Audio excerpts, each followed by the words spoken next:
Boa noite, galera. Tudo bem com vocês? Meu nome é Flávio, representando o biologismo hoje aqui, sou biólogo. Prazer conversar com vocês hoje aqui. A gente convidou a Laila, do canal Laila na Ciência, para participar dessa live e eu vou adicionar ela aqui na live agora. Agradeço desde já a todo mundo aí que está entrando para assistir essa conversa. Vamos ver que eu ainda sou um pouco novato nesse negócio de live aí.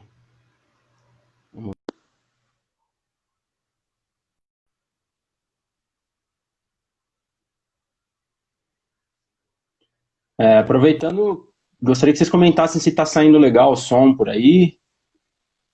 Eu preciso ajustar o celular aqui agora. Olá, Laila. Oi, gente, tudo bem? Boa noite. Vocês estão me ouvindo direitinho? Deixa eu ajustar um Meu, pouco melhor.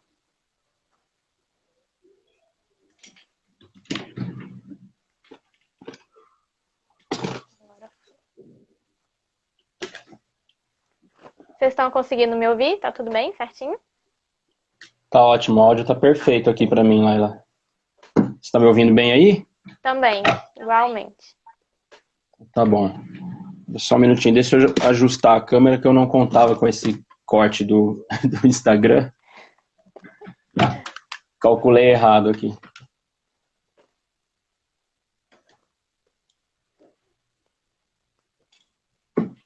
Melhor que isso, acho que não vai ficar.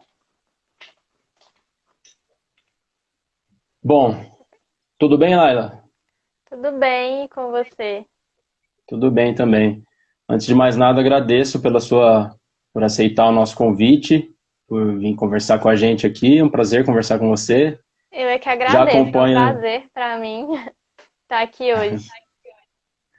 já acompanho a sua página faz um tempinho, gosto muito do seu conteúdo, então não podia deixar de convidar você para Obrigada. participar dessa conversa, né?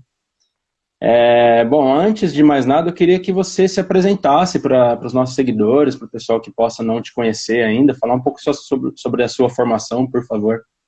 Eu sou bióloga formada na UFMG.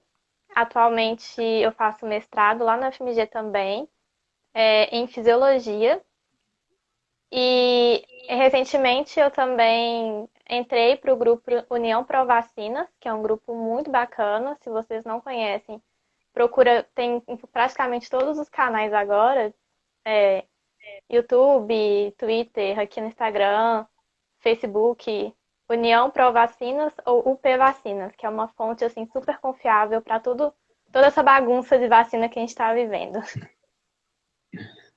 Eu concordo, também conheço a União Pro Vacina, vocês têm criado um conteúdo muito legal, muito bacana e muito importante nesse tempo que a gente está atravessando aí, né?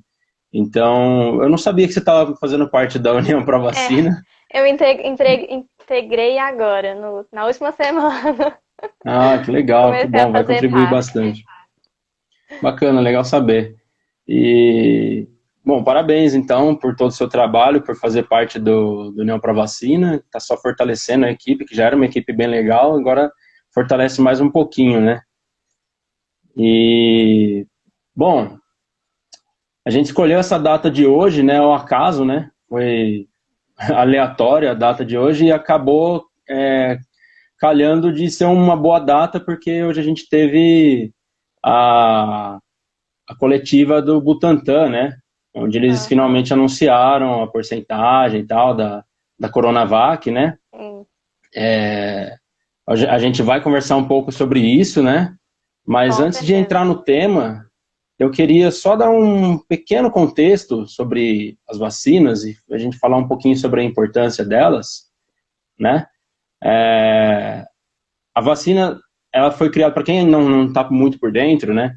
Ela foi criada em meados do século XVIII, acho que por volta de 1780, se eu não estou enganado. E a primeira vacina foi contra a varíola, né? Que ela foi desenvolvida. E aí no Brasil, a primeira campanha de vacinação, ela aconteceu em 1904, que foi naquela época que a gente teve a revolta das vacinas, né? A revolta da vacina no Rio de Janeiro. E também foi contra a varíola, por coincidência, né? Ou não. E aí, 116 anos depois, ou quase 117 anos depois, a gente está vivenciando uma coisa mais ou menos parecida, né? Com a galera com uma mentalidade de mais de um século atrás, fortalecendo esses movimentos anti-vacina, né? Bastante, e logo num momento onde a gente mais precisa de vacina, com certeza a nossa geração, a geração dos nossos pais e até dos nossos avós, provavelmente é o momento que mais precisou de vacina, né? E, infelizmente, a gente vê crescendo toda essa anticiência, né? Esse negacionismo, tal, essa pós-verdade, né? E, bom, não dá para se estender muito aqui também nesse ponto, porque as lives do Instagram não são muito longas, né? Mas eu vi também, Laila, bom, vamos falar um pouquinho sobre a importância da vacina, né? No geral, você fez um story legal hoje comentando brevemente sobre a coletiva, e eu gostei do comentário que você fez sobre o sarampo ter sido erradicado e tal, e aí com a baixa adesão começou a retornar, né? É muito importante, né, que a gente tenha essas adesões às campanhas de vacinação, justamente porque a vacina, ela é uma estratégia coletiva, ela não diz respeito só a gente como indivíduo. Então, a gente precisa que muitas pessoas estejam vacinadas para a gente conseguir realmente controlar a transmissão das doenças que causam mal para a gente, principalmente agora o coronavírus nessa pandemia.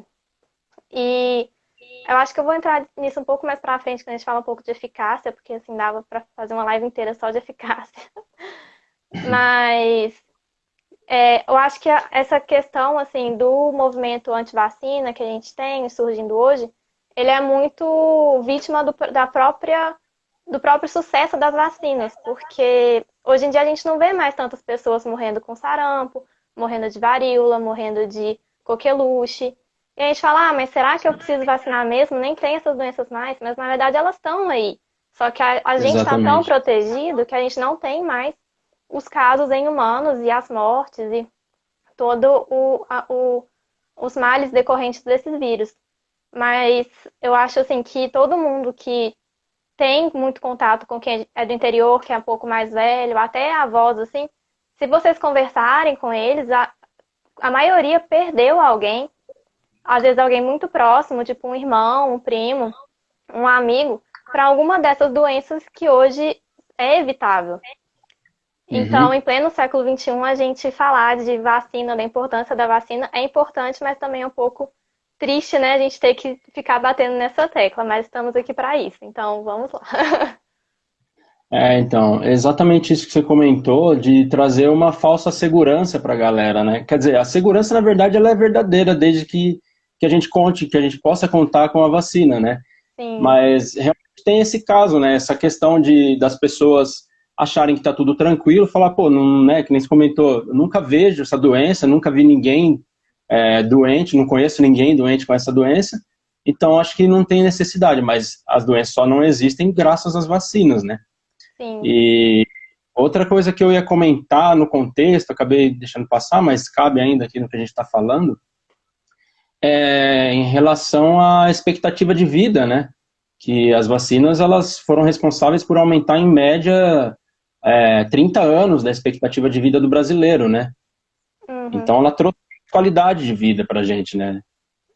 E até em questão financeira também, muita gente acha que vacina vai dar lucro, não sei o quê, mas na verdade a vacina ela foi responsável por uma economia de milhões de dólares nos últimos anos, justamente porque é muito mais barato você prevenir do que você remediar. Então, o custo com o remédio normalmente não é só um remédio que a gente toma para essas doenças, são mais de uns. O custo de viver e envelhecer é lucrativo para as empresas, muito mais lucrativo do que uma vacina. Então, acho que isso é importante comentar também, porque às vezes a gente vê rodando aí falando, eles só querem lucrar em cima da gente, mas na verdade a vacina, ela diminui o lucro das empresas, digamos assim, ela faz com que os governos poupem dinheiro. Pois é, e como você falou de economia, tem também a questão dos trabalhadores ficarem afastados ou até mesmo virem a óbito, né, por conta de pandemias, e então é uma coisa que tem que ser pesada também, levado em consideração que ela é um aliado e não um inimigo, ou que visa só o lucro de grandes Pois empresas, é. grandes indústrias farmacêuticas e tal, né? Uhum. Bom, deixa eu ver aqui. Eu não sei se aqui a galera já está mandando alguma pergunta. Deixa eu ver se tem alguma coisa aqui. Eu acho que a gente podia começar falando dos tipos de vacina, porque isso acaba ficando um pouco confuso e sempre tem uma pergunta que acaba surgindo disso. Eu não estou acompanhando muito o chat, porque são muitas mensagens subindo. É, Mas, mas aí eu vou tentar acompanhar melhor. Mas sempre surge, assim, como funciona? Como é que é esse uhum, negócio? Vai alterar meu DNA mesmo? Alguma coisa assim? Então, vamos por partes, né? É, existem vários tipos, né, de tecnologia de vacina.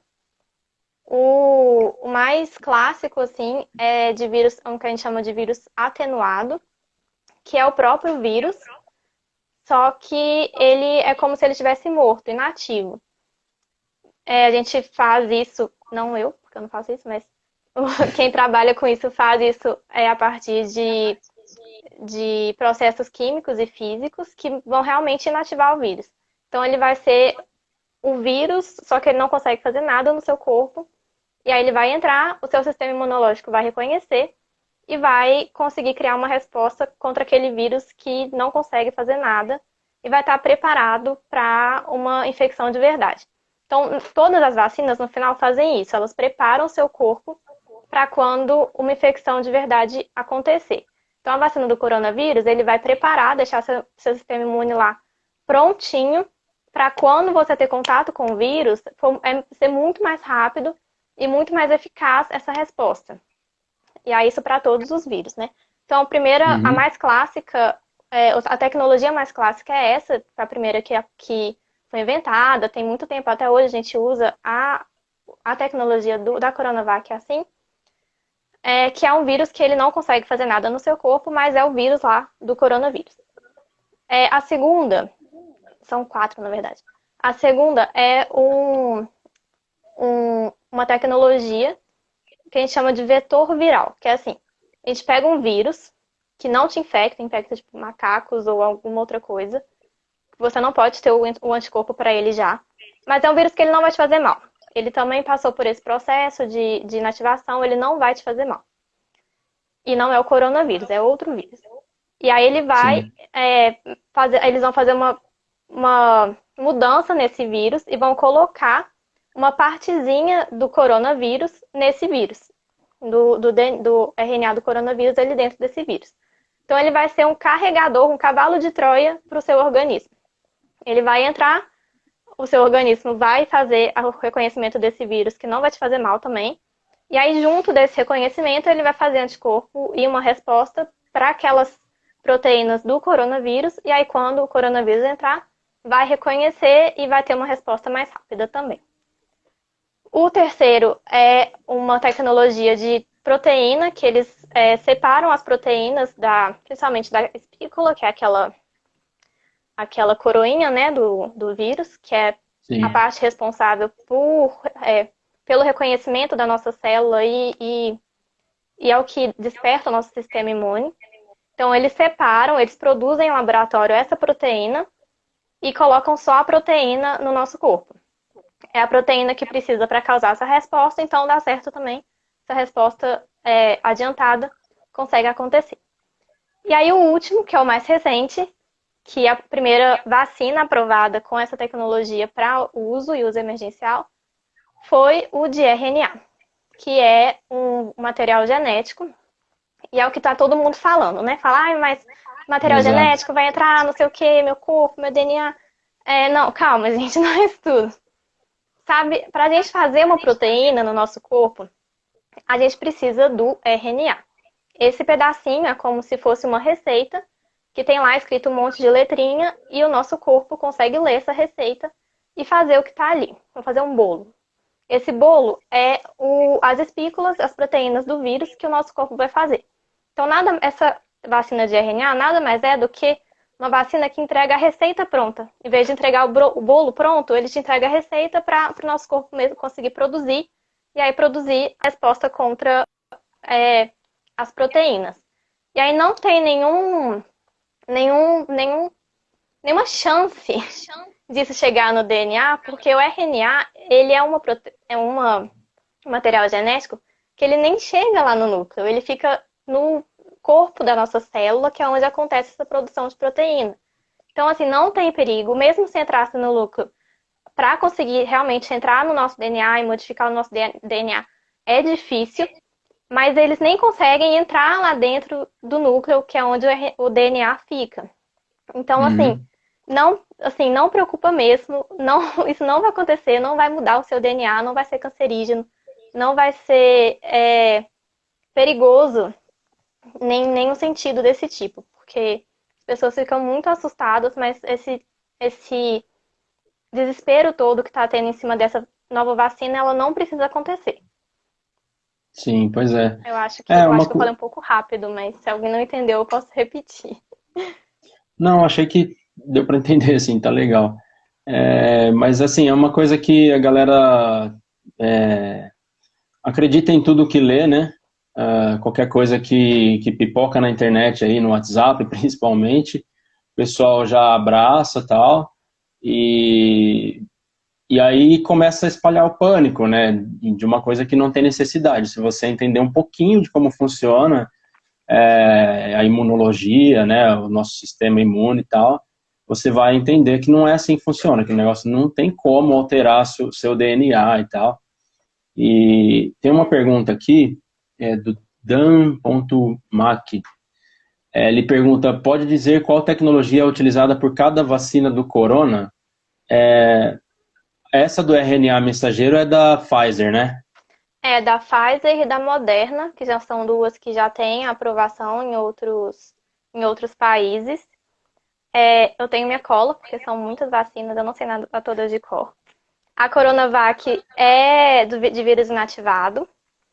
Aham. E a de Oxford e a de Janssen, que é a da Janssen, que também está sendo testada aqui no Brasil, são de vetor viral, que é um vetor chamado Certo. adenovírus, mas isso não é detalhes. Mas elas são Beleza. seguras, todas as tecnologias são seguras para aplicação em humanos. Uhum. Legal. E deixa eu ver aqui.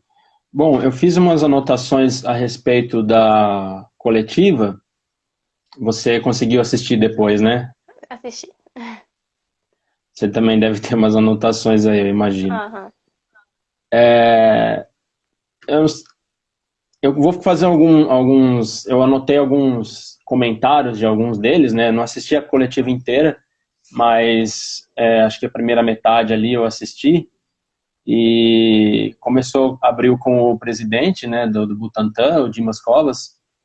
E aqui entra uma pergunta que enviaram para a gente, nesse comentário que eu vou fazer dele, dá para a gente fazer esse link, porque ele comentou, na hora que ele estava encerrando ali o depoimento dele, o discurso dele, que a vacina já estava pronta em abril. Então, assim, em abril, mais ou menos estava começando aqui no Brasil, né? Aí, se uma pessoa só pega esse trecho da entrevista, já fica desesperada, porque em 9, 10 meses, a galera já está achando um absurdo de rápido, né? Para uma vacina que, o que todo mundo vem dizendo, em média dura 10, 15 anos para ser desenvolvida, né? Mas aí que tem o pulo do gato, né? Que ele comenta, a Sinovac já tinha vacina para o SARS-CoV-1. E é importante a gente sempre relembrar que o coronavírus é um grupo de vírus, não é esse vírus que surgiu agora, né? Esse é o SARS-CoV-2. O coronavírus é uma família de vírus com vários outros vírus que já eram estudados, né, que já eram trabalhados há um tempo, já há alguns anos e tal, que aconteciam em outros animais e tal. Uhum. E, inclusive, os cientistas da China e de outros países também vinham monitorando esses vírus da família do coronavírus, até por conta do SARS em 2001, né, que teve o surto na China também. E aí, por conta disso, desse vírus já vir sendo estudado, houve uma adaptação mais rápida, né, para o SARS-CoV-2, e esse foi um dos motivos que pôde acelerar o processo do desenvolvimento da vacina, né? Já estava um pouco adiantado nisso, né? Com certeza. A gente já tinha muita informação sobre a família, né, do coronavírus. A gente já sabia como, mais ou menos, como ela infecta, como é a biologia no geral dessa família. E aí foi muito mais fácil saber onde procurar para achar as especificações do SARS-CoV-2.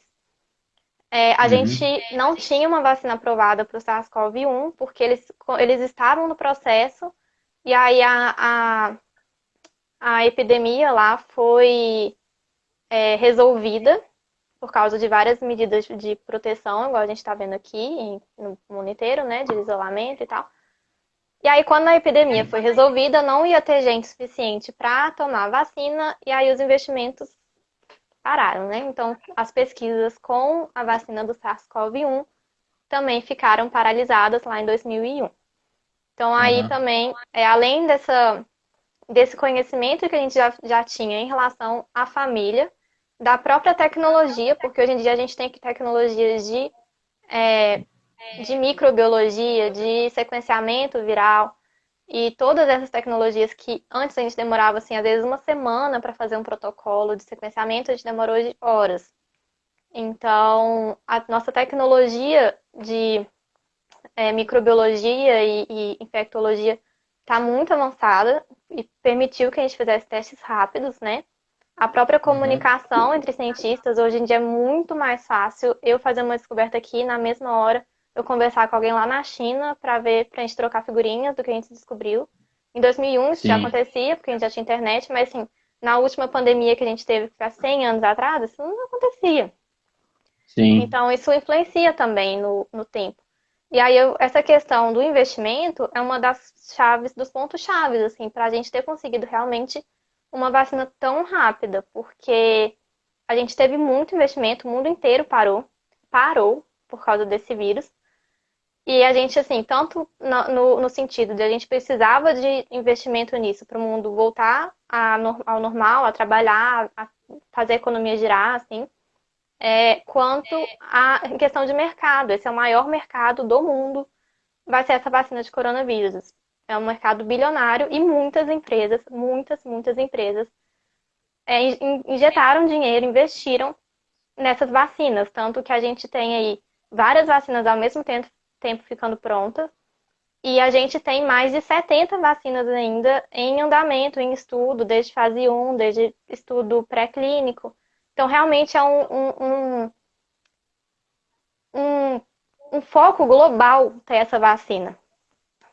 Sim, E que antes, normalmente, a gente não tem esse investimento todo para outras vacinas, porque não é tão chamativo esse mercado. claro. E, e aí, essa questão deles já terem pronto, né, já ter algumas quantidades prontas de vacina no meio do ano passado, é porque justamente por causa disso, muitas empresas e governos investiram muito e apostaram, literalmente apostaram, em algumas vacinas que eles achavam mais promissoras. E a Uhum. Coronavac e a Oxford são algumas delas. A AstraZeneca, todas essas que chegaram assim em primeiro lugar são algumas delas. Então, eles já investiram dinheiro para produzir a vacina e armazenar por um tempo, porque mesmo depois que aprova, não sei o que, termina, para aprovação da Anvisa, ainda precisa de algumas coisas técnicas, tipo qual é a durabilidade dela, qual a validade dela. Precisa de um lote para mandar para lá e fazer alguns estudos de de segurança da vacina, assim, não em pessoa, mas do composto, quanto tempo ele fica viável e tal. Então, eles já fizeram isso lá atrás. Normalmente, isso é o final. Eles já começaram a fazer isso lá atrás para justamente chegar agora, ter a aprovação, no dia seguinte, ter gente tomando a vacina.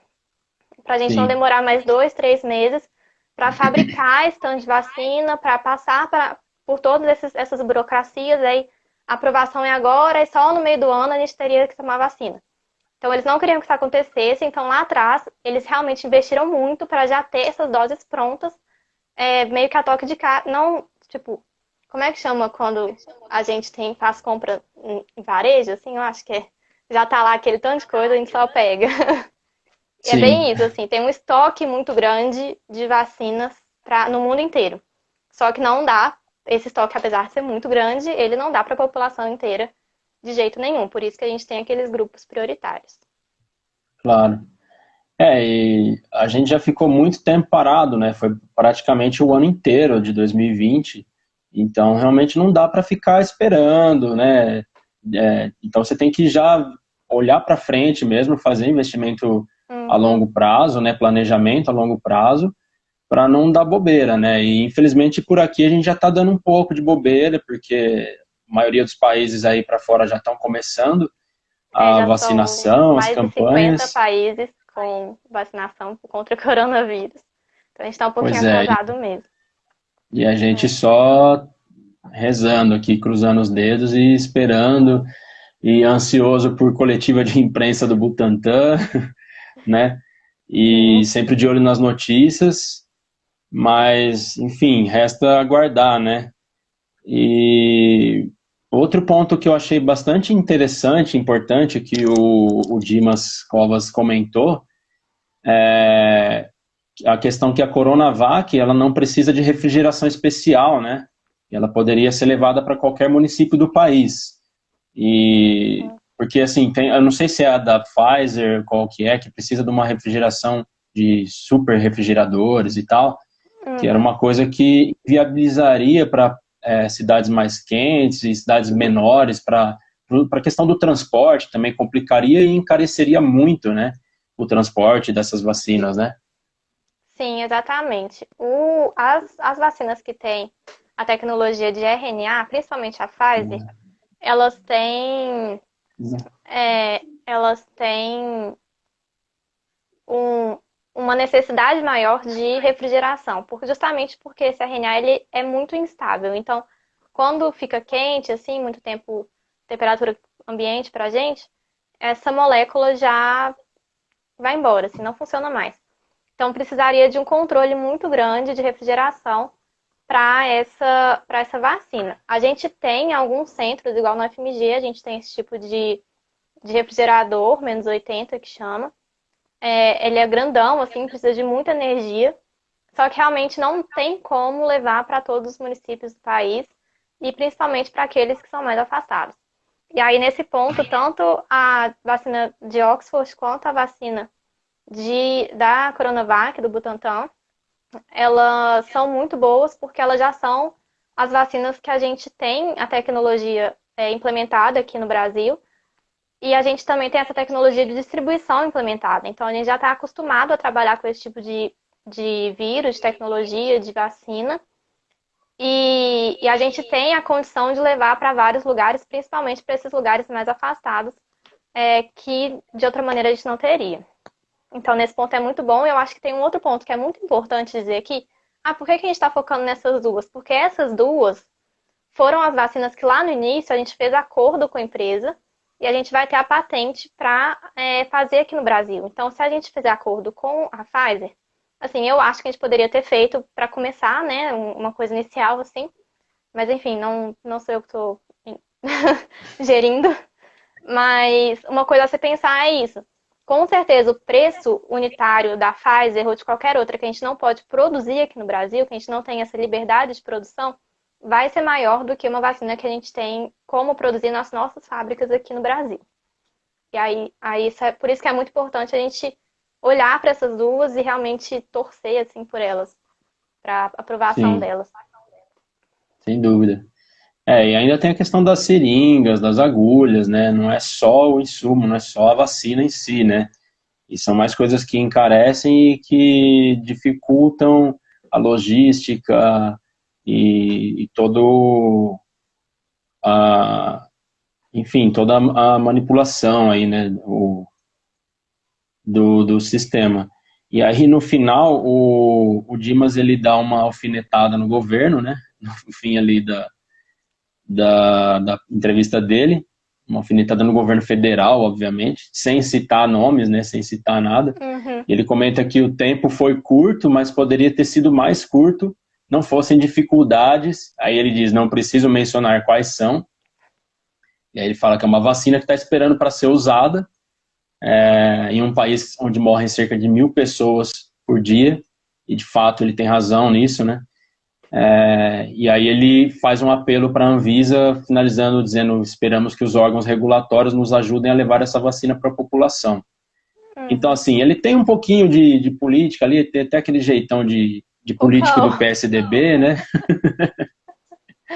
Mas ele é o diretor do Butantan, que é um instituto de respeito, de nome, com mais de 100 anos de história. Todo mundo que tomou vacina no Brasil já tomou uma vacina do Butantan, ou quase todo mundo, né? Então, eu acho que não é a hora da gente começar a desrespeitar o Butantan e botar em crédito, botar em xeque por conta de política, né? É óbvio que tem um interesse político por trás também, no governo do estado de São Paulo, usando isso como um trampolim, né, uma plataforma, mas a seriedade do Butantan e todo o trabalho de mais de um século de história tem que ser colocado na mesa, né? Não dá para jogar isso para escanteio. Com certeza, e eu digo mais, eu ainda falo também da Anvisa, porque são dois órgãos extremamente competentes. Então, igual todo deu alarde, porque a Anvisa pediu mais dados, mas é normal, gente. A empresa envia dados, no caso, né, o Butantan envia os dados, a Anvisa vai revisar esses dados, vai falar, olha, tá faltando XXXX, você tem até tal data para me entregar. Isso é normal, só que como a gente não fica vigiando esse processo 24 horas para todos os remédios e todas as vacinas, a gente não sabe disso. Exato. Mas essa conversa, essa troca é normal. Então, assim, não é a Anvisa rejeitou a vacina do Covas, não sei o que, blá, blá, blá. Então, eu acho assim que é um momento que os dois órgãos precisam manter a profissionalidade que eles têm com total capacidade, e não, assim, e realmente encarar além da politicagem que está acontecendo, que não tem como a gente falar que não está. Mas, com certeza, os dois órgãos são extremamente competentes e têm um histórico aí muito fortes para os dois lados. Então, vamos esperar. E agora também com os dados, assim, a gente não tem todos os dados em detalhes, mas a gente agora tem mais dados do Butantan. A gente consegue fiscalizar um pouco mais também, porque até semana passada o governo de São Paulo estava falando, porque eles estão eles não querem fazer rápido, não sei o que, não sei o que. Eu não sei, eu não tenho os dados para saber como é que eu vou colocar minha mão no fogo por um lado. Eu preciso dos dados para saber realmente, tipo, olha, realmente esse grupo eu acho que talvez faz sentido pedir mais estudos ou não. Sem os dados a gente fica à mercê, né, da propaganda, digamos assim. E se levantou um ponto importante aí, porque de fato a gente, mesmo eu sou biólogo, mas nunca trabalhei muito com essa parte e tal, não sou muito dessa área, mas a gente não está sempre por dentro do desenvolvimento de medicamentos, de vacinas e tal, né? Agora, quando acontece uma pandemia, né, que é global, né, e aí o negócio está em foco mesmo, aí tá todo mundo olhando e aí acho que as cobranças começam a ficar maior, mas também algumas coisas começam a não ser levadas em consideração, né? Como você falou, são situações comuns, rotineiras para esses órgãos, né? Então, devido ao histórico, tanto da Anvisa quanto do Butantan, acho que de fato a gente tem que deixar eles trabalhar e confiar que uma hora ou outra vai sair essa vacina, espero que mais cedo do que a gente imagina, né? Mas sobra pra gente aguardar e ficar na torcida, né?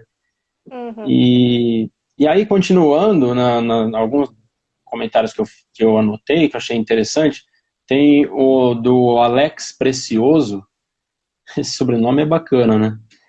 Ele é diretor do Centro de Segurança Clínica e Gestão de Risco Farmacoepidemiológica. Eu anotei algumas partes que eu achei interessante aqui, que acho que alguém até comentou aí, perguntando sobre as reações. Alguém fez essa pergunta aí. E ele comenta que as reações da vacina foram apenas locais, não teve nenhuma reação grave. Reação local, que é aquela dor, o inchaço, vermelhidão, que é comum em qualquer vacina, né? Não só da coronavírus. Dor de cabeça, fadiga, algumas coisas, febre, né? Algumas coisas leves, assim. Coisa de um dia já tinha resolvido, já tinha passado. E aí as reações alérgicas ocorreram em 0,3% dos participantes, que foi a mesma porcentagem registrada no grupo placebo, no grupo que recebeu o placebo. Então não tem nada para se preocupar Não. na questão das reações da vacina, né? Parece que foi um estudo muito bem conduzido nessa parte. Eles tiveram dados bem específicos de efeitos adversos, assim, bem dor de cabeça, bem minuciosos e com uma coleta de dados bem grande. Então, isso eu acho que a gente tem que tirar o chapéu para eles, né? Porque realmente foi uma pesquisa bem conduzida, pelo que eles falaram hoje, né? Apresentaram pelos dados que apresentaram hoje.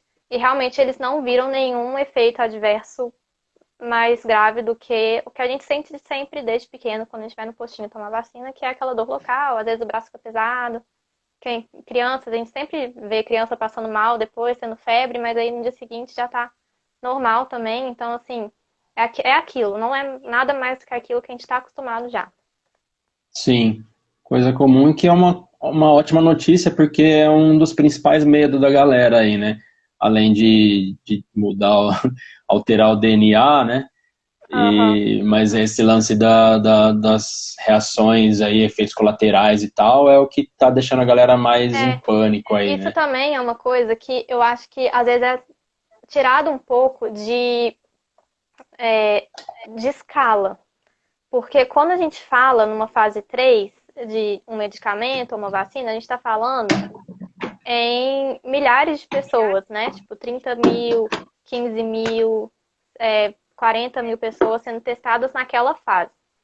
E aí, agora com a primeira aprovação, a gente já tem milhões de pessoas vacinadas no mundo. Eu acho que são 28 milhões de pessoas vacinadas no mundo.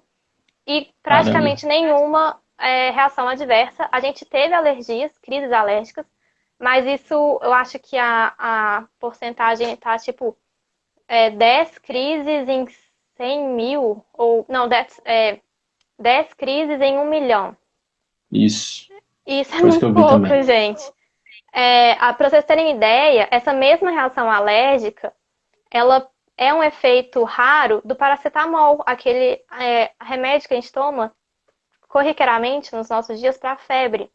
Então, quem toma aquele remédio tem 1 em 10 mil chances, a cada 10 mil pessoas que tomam uma, tem chance vai apresentar esse sintoma de alergia grave, né? Que é uma crise alérgica grave. E nem por isso a gente fica parando de tomar, com medo de tomar o remédio para dor de cabeça. Então, aí pensa nessa escala de se 10 mil a gente já nem liga muito para isso, gente, 1 em 1 milhão, 10 em 1 milhão, né? 10 É um milhão. assim, é muito pouco. Então, a gente precisa monitorar. Eu acho que não estou falando que a gente não precisa monitorar os efeitos adversos. Essa fase 4, que chama, que é a fase depois da aprovação, ela vai para a distribuição para as pessoas, né, para o público.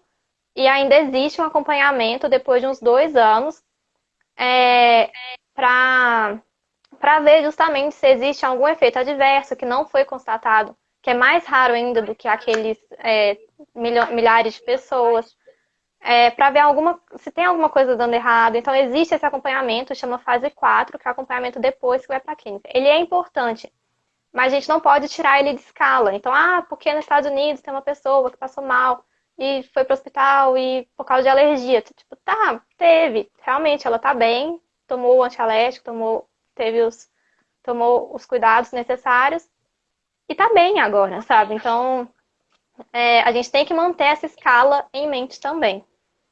Uhum. É engraçado, né? Porque são reações comuns em remédios vendidos em farmácia sem receita médica, e mesmo assim, numa época tão marcante, né, que parou o planeta inteiro, as pessoas começam a inventar essas histórias e aí todo mundo fica morrendo de medo e fala que não vai tomar, que porque vai tomar sol e, e vai aumentar a imunidade fazendo É, exercício, tomando água ou limão, sei lá o que quer que seja, e não vai precisar da vacina, né?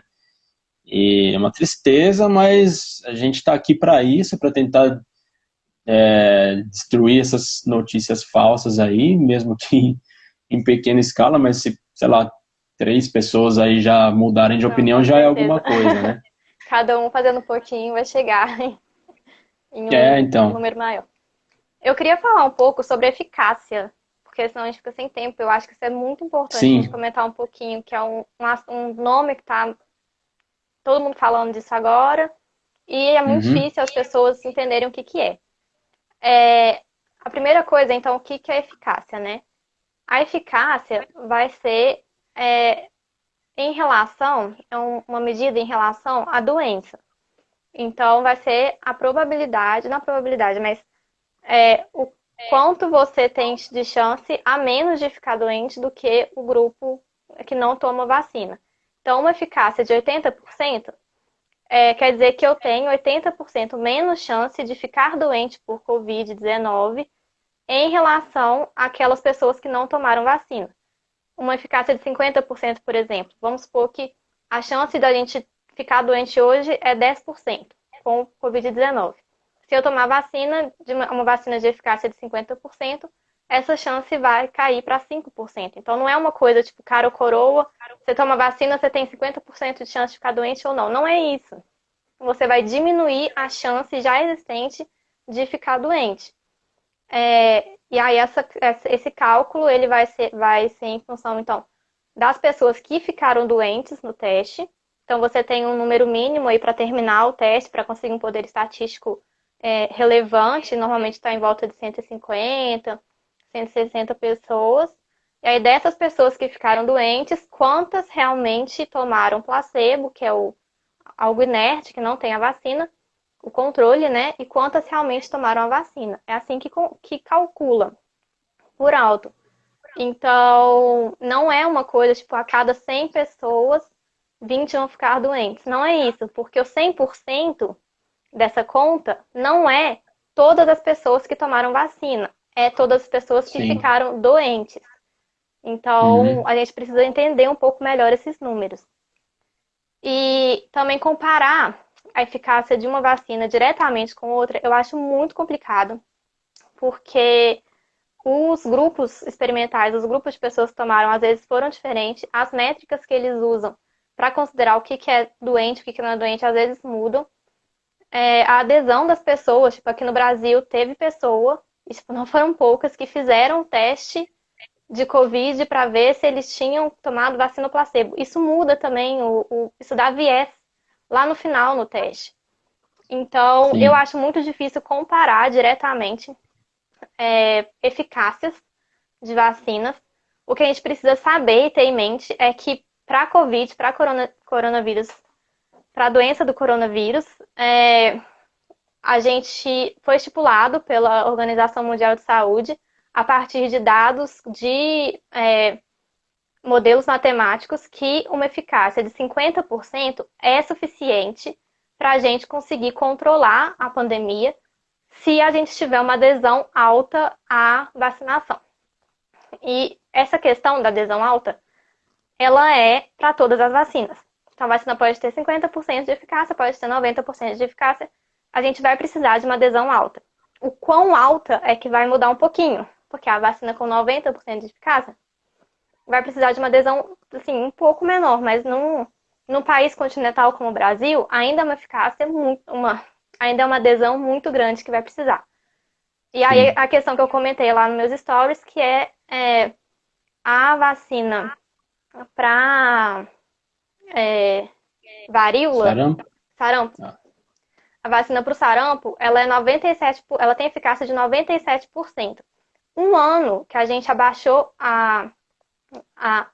o esperado para vacinação, a gente teve casos de sarampo e a gente teve morte de sarampo no Brasil por uma vacina que tem 97% de eficácia.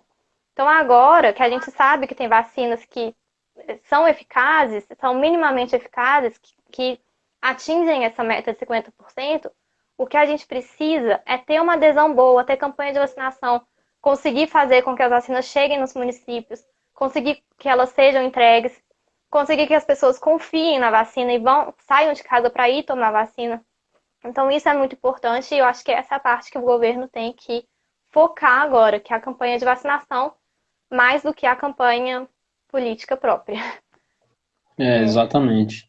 E aproveitando que a gente entrou nessa questão da adesão, eu queria saber, a gente não tem muito tempo mais, mas eu queria saber a sua opinião quanto a sanções contra quem se negar a tomar vacina, que é uma coisa que o governo já deixou claro que não vai fazer, né?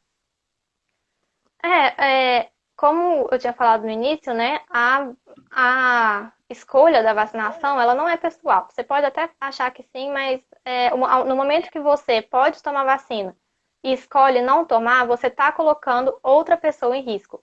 Por quê? Porque existem pessoas que não podem, que não têm essa escolha. Se todo mundo tivesse essa escolha, a gente poderia conversar sobre isso. Mas tem pessoas que Exato. não têm essa escolha. Então, crianças muito pequenas, pessoas que, nesse grupo, né, que da Coronavac, de todas as vacinas para o coronavírus, existem grupos que não foram estudados ainda, então provavelmente eles não vão entrar na campanha de vacinação, pelo menos não como prioridade. Pessoas que têm imunossuprimidas, muitas delas não podem tomar vacina. Tem pessoas que têm alergia a algum composto da vacina. Então, essas pessoas, elas não têm escolha. E aí, na hora que você que tem escolha fala que não vai tomar, na verdade, você está prejudicando essas outras pessoas. Então, a vacinação, ela é um ato coletivo, ela é um pacto coletivo.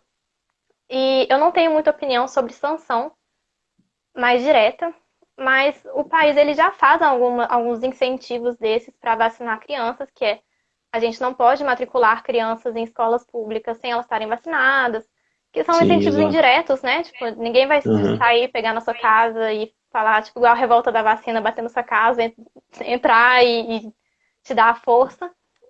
Mas eu acho que é importante ter sim, alguns incentivos, porque não é uma opinião. Não é uma opinião pessoal, não é uma escolha pessoal. Mas a gente não pode forçar também na marra. O que a gente precisa fazer é convencer aquela pessoa que está assustada, porque tem muita informação chegando nela, então é difícil, eu entendo que ela esteja assustada, é convencer ela de que não é perigoso se vacinar, que ela precisa se vacinar. Uhum. Então eu acho que a abordagem de fazer a pessoa se vacinar que talvez esteja um pouco pesando para o lado errado. Mas eu não sei se eu tenho assim muito o que comentar em relação a isso. Não, tranquilo. Perfeita a sua colocação. E é uma pena só que tenham politizado isso, né? Uma coisa tão necessária que a gente está desde março aí aguardando, né? Eu fiquei 7, 8 meses em casa de isolamento e o que eu mais queria era poder voltar a trabalhar, voltar, né, me reunir com a minha família, com meus amigos e tal. E agora que a gente está tão próximo, né, de conseguir finalmente a vacina, é claro que a gente sabe que não é todo mundo que vai ser vacinado de imediato, são os Não tem grupos como. específicos e tal, mas já é um começo, né? E a outra Olaine, coisa você, que eu queria comentar rapidinho, que é essa questão claro, de voltar para a vida normal. A isso, gente não vai poder voltar para a vida normal assim que a vacinação começar. Tipo assim, você se vacinou, você não pode abandonar a máscara e tal, porque a gente precisa, justamente porque precisa do coletivo ser vacinado. Então a gente precisa manter as medidas de segurança até até a gente atingir a chamada imunidade de rebanho. Então, até muita gente sim. ser vacinada, a gente conseguir parar a transmissão do coronavírus. Senão você vai, do mesmo jeito, colocar outra pessoa em risco só porque talvez você esteja com menos chance, né? Porque também não é 100% a vacina, Uhum. nenhuma delas é 100%. Então, eu queria deixar só esse adendo, assim. Que a gente ainda vai É, conviver com as então, máscaras tem, um tempinho. isso, é isso que eu ia falar agora. Tem muitos amigos que me perguntam, quando será que eu vou poder parar de usar máscara? Será que esse ano eu paro de usar máscara? Aí eu falo, não, vai com calma, que a gente ainda vai usar máscara por um bom tempo. Pode ir aumentando sua coleção aí, que não é sair do postinho e tirar a máscara, não. Infelizmente não é assim. Mas também a máscara é um dos menores problemas, né, que a gente está enfrentando aí. E a gente tem algumas perguntas que o pessoal mandou antes aqui. Só queria responder uma aqui que mandaram, umas 2 ou 3 pessoas perguntaram sobre quais países estão usando a Coronavac ou vão usar a Coronavac. Do Brasil, acho que tem o Chile, né? A China já está Chile, usando. a China, a Turquia também, se não me engano. Eu não sei exatamente. Indonésia? Eu não lembro exatamente agora os países, Indonésia, eu mas acho que tá. Aham. Eu não sei exatamente quais países, mas já é um bocado. Eu acho que quanto mais aprovação tiver, mais países vão querer também. Vão fazer esse É. pedido. Tá vindo bastante pergunta agora. Pessoal, quem a gente não conseguir responder, a gente vai criar um story aqui no Stories para o pessoal mandar pergunta e a gente vai respondendo por lá, beleza? Porque a gente não tem muito tempo aqui na live do Instagram, infelizmente. E já tinha umas perguntas que o pessoal mandou antes, uns dias atrás aí, que eu deixei separado aqui. O que você acha da gente ir para ela? Você quer fazer mais algum comentário sobre algum ponto específico antes da Não, gente acho fazer que a gente pode ir para elas. Tá, vamos lá então. A Eleonora.bso perguntou: o tempo de espaço entre a primeira e a segunda dose garante a eficácia da vacina? A eficácia ela é em relação ao estudo completo, né? Então, primeira e segunda dose. De maneira geral, a segunda dose ela é importante para essa eficácia porque ela vai ser um potencializador dessa imunização. Então, você tem a primeira dose, o corpo fica ali meio preparado, meio não vamos ver. É a segunda dose que vai realmente fazer o sistema imune ter uma resposta mais robusta. Só que, e aí isso vai depender de como a vacina foi testada também, porque a da Janssen, ela foi testada com uma dose e está indo bem. Então, a gente tem que seguir o protocolo que a gente tem o teste. Então, não dá para falar, tipo, a vacina tem 97% de eficácia, então vamos só, assim, magicamente tirar uma dose. Não dá, sabe? Às vezes com uma dose você tem 20% de eficácia e com a segunda que vai dar o zoom Entendi. mesmo. Então, a Aham. gente tem que respeitar o que foi estudado. Se a gente quer estudar uma dose só, aí é outra coisa. A gente abre um estudo novo, estuda em uma dose só para ver qual que é a resposta e aí passa isso para a clínica depois. Mas jogar isso na clínica direto eu acho muito complicado. Porque Sim. realmente, se o estudo foi com duas, aquela eficácia é em relação às duas. A Paula está perguntando se a live vai ficar salva. Eu espero que sim, porque eu não manjo nada.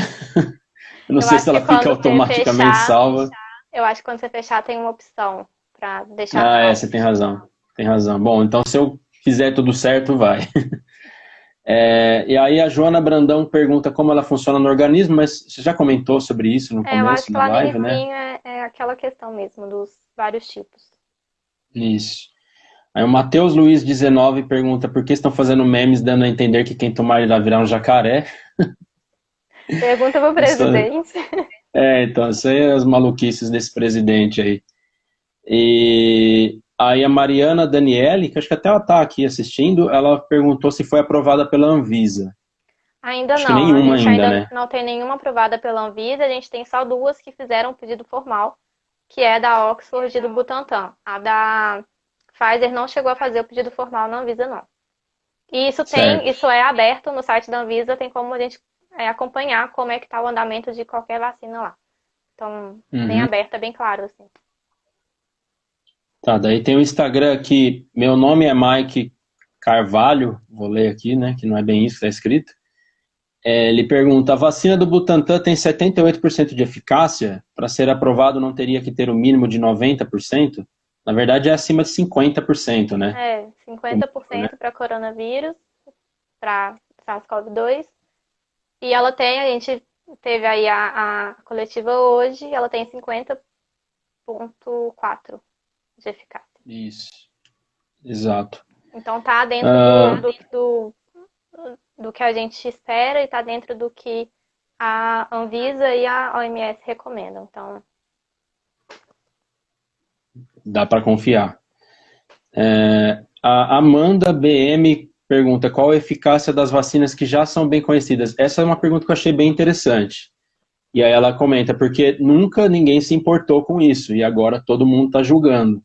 Aí é a Ai, que questão ótimo. da política, né? É, exatamente. Essa pergunta é realmente muito boa. A gente tem eficácias de vacina que variam demais. Esse mínimo esperado para uma vacina, que é o mínimo que ela precisa ter, ele vai variar de acordo com o vírus, não é sempre 50%, e vai levar em conta vários padrões do vírus, então transmissividade, o quanto que ele mata e tal. E então a gente tem vacinas aprovadas que são acima de 90%, e a gente tem vacinas aprovadas que estão abaixo de 50%, por exemplo, a do.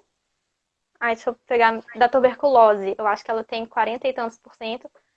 E a gente conseguiu praticamente erradicar, mas assim, diminuir drasticamente o número de tuberculose com uma vacina que não é nem 50% eficaz. Então, é realmente, as vacinas variam muito de acordo com a tecnologia, de acordo com o vírus, o mínimo, que esse mínimo também, ele vai variar de acordo com o vírus. Legal esse dado que você colocou agora, que eu não sabia que a tuberculose, né, você falou, é abaixo de 50%, porque Quase certeza muita que é. gente quando... Oi? Eu tenho quase certeza que é ela, mas posso até conferir Tá. depois. E muita gente, quando começou a se anunciar que a vacina tinha uma eficácia abaixo de 60%, já começou a achar que não era confiável, né? Aquela história, não é tão boa assim, não sei o que e tal. Mas legal esse dado de abaixo de 50%, a gente, com uma doença que a gente erradicou, bem interessante. É coqueluche. Acabei de achar aqui no Coqueluche. pesquisa. Coqueluche. Mas Tá, eu acho que a de tuberculose não é alta. Se não é 50, é tipo, com certeza para 60 para baixo. legal. Bom, alguém falou para salvar essa live no YouTube para poder compartilhar. Vou tentar fazer isso sim. A ideia era fazer isso, só que eu sou um jovem senhor, talvez eu apanhe da tecnologia aqui. Tomara que não, né? Aí tem mais uma aqui. Vida de vegan. Há quanto tempo estão sendo desenvolvidas as vacinas de Covid? O fato de ter sido desenvolvida em pouco tempo torna menos confiável? A gente já Acho que a gente comentou mais falou ou um pouquinho menos isso, né? disso, né? A gente já tem os estudos prévios. Ela não é menos confiável. Ela não pulou etapa. Tem muita gente falando que ela pulou etapa. Ela não pulou etapa. Elas Aham, passaram por todas as etapas de eficácia. Uma coisa que eu não falei, mas que fez com que as etapas fossem muito rápidas, foi que a gente está numa pandemia, então a gente precisa que essas pessoas sejam infectadas pelo vírus, fiquem doentes, e aí a gente vai terminar aquela fase de estudo, principalmente a uhum, fase 3. Então, em situações que não tem uma pandemia rolando, isso vai demorar mais, porque naturalmente a gente não vai ser tão infectado e não vai ter tanta gente doente. Então, numa pandemia, essas fases vão ser encurtadas pelo próprio tempo de infecção das pessoas. perfeito. Bom, Laila, a gente está chegando no finalzinho, eu acho que eu já vou para o encerramento aqui, mas antes de mais nada eu quero te agradecer muito de coração por você ter aceitado o nosso convite e bater esse papo tão esclarecedor com a gente. Com certeza a galera que está assistindo deve ter gostado bastante. Como eu falei, Tomara. vou tentar deixar essa live salva tanto no Instagram como depois no YouTube. E eu aproveito também para convidar quem está assistindo, quem gostou dessa live, para semana que vem assistir, a gente vai fazer mais uma live, dessa vez vai ser o Ribas que vai apresentar, o outro administrador nosso, com o pessoal da Up Vacina Ah, bacana. e da Pretty Much Science, tal, a Isabela, né? Ela é ótima E, também. pois acho que vai ser bem legal também, dá para talvez abordar outros temas que a gente não conseguiu É. abordar Isso aqui. que eu ia falar, às vezes você pode anotar as perguntas que não foram respondidas aqui e já tentar encaixar na live de lá, para não ficar muito igual e conseguir Isso, responder todo mundo, né? exatamente. Bom, então, Lela, muito obrigado. Obrigado a todo mundo que assistiu, que ficou aí acompanhando a gente. Eu que agradeço, E quem gente. sabe mais pra frente a gente marque mais Com um certeza. bate-papo Estou com você. sempre de portas abertas aí para novas parcerias. É, muito agradecida mesmo de estar aqui. E muito agradecida também por quem ouviu, né? Ficou aí uma hora me ouvindo falar. Então é Não, isso. foi ótimo, perfeito. Beleza, então, galera. Aí a gente na semana que vem, acho que vai ser na segunda-feira, a próxima live. Aproveito para fazer um jabá rapidinho aqui, que amanhã, às 10 horas da manhã, o nosso podcast está disponível em todas as plataformas para vocês ouvirem. Beleza? Valeu, então. Beleza. Tchau, gente. Muito Tchau, obrigada.